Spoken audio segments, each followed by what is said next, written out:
प्रचंड पोलीस बंदोबस्ताला चकवा. रविकांत तुपकरांची अचानक एंट्री. पोलिसांची धावपळ. शेतकरी नेते रविकांत तुपकरांच्या आजच्या आंदोलनाच्या पार्श्वभूमीवर सकाळपासून मुंबई पोलिसांनी मंत्रालय परिसर, मंत्र्यांचे बंगले, आमदार निवास आणि मरीन ड्राईव्ह परिसरात कडेकोट बंदोबस्त ठेवला होता.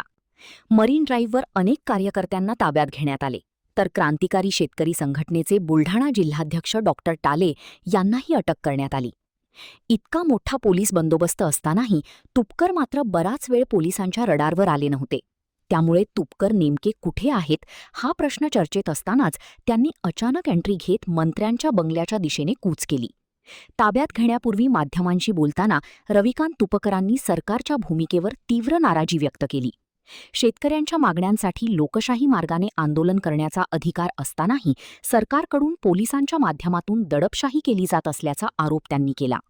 कार्यकर्त्यांची धरपकड, वाहनांची अडवणूक आणि आंदोलन रोखण्यासाठी लावण्यात आलेला प्रचंड पोलीस बंदोबस्त हा सरकारच्या दडपशाहीचा प्रकार असल्याचे सांगत तुपकरांनी त्याचा निषेध केला. तुपकर आणि त्यांच्या समर्थकांनी मंत्र्यांच्या बंगल्याच्या दिशेने जाण्याचा प्रयत्न केल्यानंतर पोलिसांनी त्यांना ताब्यात घेतले. सध्या रविकांत तुपकर पोलिसांच्या ताब्यात असून त्यांच्यासोबतच्या कार्यकर्त्यांनाही पोलिसांनी ताब्यात घेतले आहे. सकाळपासून आउट ऑफ रडार असलेले तुपकर अखेर पोलिसांच्या हाती लागले असले तरी पोलिसांचा बंदोबस्त चुकवत त्यांनी केलेली ही गनिमी काव्याची एंट्री आणि त्यानंतर उडालेली पोलिसांची धावपळ मुंबईतील आजच्या आंदोलनाचे सर्वाधिक चर्चेतील दृश्य ठरले आहे. आम्हाला मुंबईतल्या पोलिसांनी मंत्रालयाच्या चौकामध्ये अटक केलेली आहे. सरकार दडपशाही करत आहे. आम्ही मंत्र्यांचे शासकीय बंगले आणि शासकीय वाहन जप्त करून त्याच्यातून आलेला पैसा कर्जमाफीसाठी वापरा हे सांगायला लिलाव आंदोलन करणार होतो.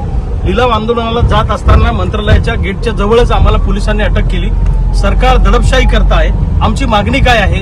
नियमित कर्ज भरणाऱ्या शेतकऱ्यांना 2 लाख रुपयाचं अनुदान मिळालं पाहिजे.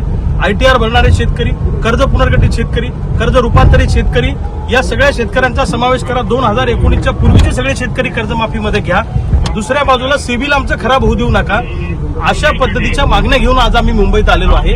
आज सकाळपासून आमच्या शेकडो कार्यकर्त्यांना मुंबई पोलिसांनी अटक केलेली आहे आणि आम्ही आता लोकशाही मार्गाने आंदोलन करत होतो. हे आंदोलन प्रतिकात्मक होतं, तरी सुद्धा सरकार आम्हाला घाबरलंय.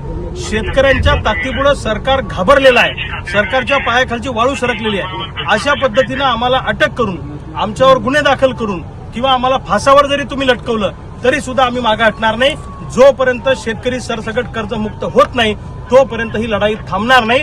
तुम्ही आम्हाला फासावर लटकवा, जेलमध्ये टाका, कुठेही टाका, आम्ही डगमगणार नाही, घाबरणार नाही.